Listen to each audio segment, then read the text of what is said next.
Border range IG અને પૂર્વ Kutch SP સાગર બાગમાર દ્વારા સાયબર ફ્રોડ અને સાયબર ક્રાઇમના ગુનાઓને નિયંત્રિત કરવા તેમજ આ ગુના અટકાવવા માટે વધુમાં વધુ પ્રયત્નો કરવા માટે સૂચના આપવામાં આવી હતી, જેથી લોકોની સાવચેતી અને લોકજાગૃતિ લાવવા માટે સાયબર અવેરનેસ કાર્યક્રમ કરવામાં આવી રહ્યા છે.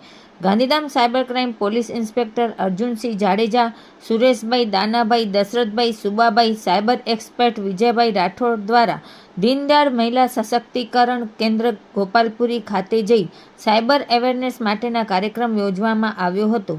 સાયબર ફ્રોડથી બચવા અને સાયબર ફ્રોડના નવા એમઓ અંગે માહિતી આપી હતી. હોસ્પિટલના સ્ટાફને કોઈ અજાણી લિંક, બેંક એકાઉન્ટ અને અન્ય એપ્લિકેશનમાં મજબૂત પાસવર્ડ રાખવા અને 2 સ્ટેપ વેરિફિકેશન રાખવા માટે સમજાવવામાં આવ્યું હતું.